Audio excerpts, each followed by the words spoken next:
पूजा पाठ करने वाले लोग दुखी क्यों रहते हैं? बहुत बार ऐसा देखने को मिलता है, जो ज्यादा भगवान की पूजा पाठ करता है वही सबसे ज्यादा दुखी होता है, जबकि कोई नास्तिक आदमी जो भगवान को नहीं मानता, कभी पूजा पाठ नहीं करता, कभी संतों का संग नहीं करता, वह सबसे ज्यादा सुखी जीवन जीता है। यह सब चीजें देखकर कभी कभी लगता है कि भगवान ही गलत है, भगवान का न्याय ही गलत है। ये कोई कहानी नहीं, यह हर किसी के साथ होता है।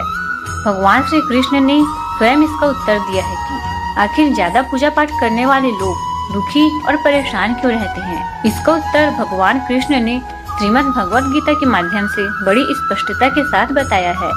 तो चलिए शुरुआत करते हैं, और वीडियो में आगे बढ़ने से पहले चैनल को सब्सक्राइब जरूर करें। आप सभी को नमस्कार।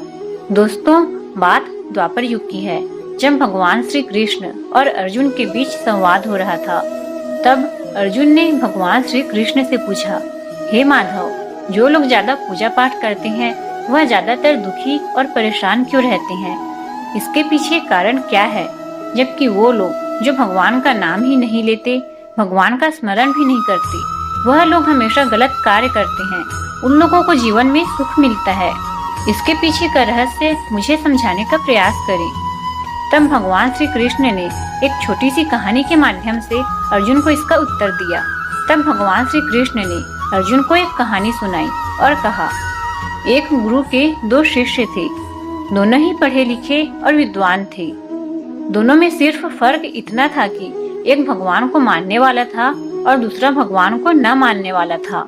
एक ऐसा था जहाँ पर भगवान की कथा होती थी, जहाँ सत्संग होता था, जहाँ भजन होता था, वहाँ दौड़ा चला जाता था और भगवान की पूजा पाठ करने में लगता था। दूसरा शिष्य इन सब चीजों से काफी दूर था। वह शराब पिया करता था, वेश्याओं के यहाँ जाया करता था। सारी बुरी आदतें दूसरे शिष्य में थी। एक दिन क्या हुआ कि जब वह शिष्य शराब पीकर अनाप शनाप बोलते हुए रास्ते में चलते हुए अपने घर को जा रहा था, अचानक उसके रास्ते में पैसों से भरा एक बैग मिल जाता है। उसकी खुशी का ठिकाना नहीं रहता। वह जोर जोर से चिल्लाते बताता है, आज मुझे पैसों से भरी बैग की थैली मिल गई है, मेरा जीवन सफल हो गया। इन पैसों से अपने जीवन की आवश्यकताओं की पूर्ति कर लूंगा। वही दूसरा मित्र मंदिर से भजन करते हुए अपने घर को जा रहा था। अचानक उसके पैर में बड़ी कील चुभ जाती है, रक्त निकलने लगता है। ठीक उसी समय दूसरा शिष्य भी वहां पहुंच जाता है और हंसते हुए उसको बोलने लगता है, क्यों, तुम ही हो ना जो सबसे ज्यादा पूजा पाठ करते हो, भगवान का भजन करते हो। क्या किया तुम्हारे भगवान ने? मुझे देखो, मैं कभी मंदिर नहीं गया, मैंने कोई अच्छा काम नहीं किया, मेरे घर में भगवान का मंदिर भी नहीं है, मैंने कभी अपने से सत्यनारायण भगवान की कथा नहीं कराया, भगवान के सामने कभी माथा नहीं टेका, फिर भी मैं कितना संपन्न हूँ, अमीर हूँ, मेरे पास पैसों की कोई कमी नहीं है, सबसे ज्यादा सुखी जीवन मैं जी रहा हूँ। अच्छे शिष्य को उसके बात चुभने लगी। उसके मन ही मन भगवान से प्रार्थना किया, तो सच बोल रहा है, मैं कितना पूजा पाठ करता हूँ और वह कुछ नहीं करता, फिर भी कितना सुखी है। इतना सोचते हुए वह अपने गुरु के पास चला जाता है और यही प्रश्न गुरु से करता है। गुरुजी मुस्कुराते हुए बोलते हैं, भगवान जो करते हैं अच्छे के लिए करते हैं, जिसकी जैसी योग्यता होती है उसको उसी के अनुसार फल देते हैं। भगवान ने तुम्हारे पैरों में ही क्यों कील चुभाए और उसको पैसों से भरी बैग क्यों मिली? तो सुनो, तुमने पिछले जन्म में बहुत पाप किया था, इसलिए तुम्हारी आज मौत होने वाली थी। तुम बच गए क्योंकि तुम मंदिर गए थे, तुमने भगवान की पूजा की थी।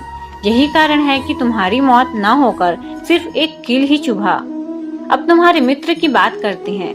वह पूर्व जन्म में एक संत महापुरुष था, इसलिए उसकी जीवन बदलने वाली थी, करोड़ों की संपत्ति का मालिक बनने वाला था। मगर इस जन्म में उसने कोई भी अच्छा कार्य नहीं किया, इसलिए पूर्व जन्म के फल के अनुसार उसको थोड़े से पैसे मिले, जबकि वह अरबों के संपत्ति का मालिक बनने वाला था। इसलिए भगवान को दोष देना छोड़ दो, अपने वर्तमान के समय का सदुपयोग करो, भविष्य अपने आप सुधर जाएगा। इस प्रकार उसकी आंखें खुल गई और वे पूजा पाठ में लग गया। तो यही कारण होता है कि जो पूजा पाठ करते हैं वो इतने दुखी क्यों रहते हैं।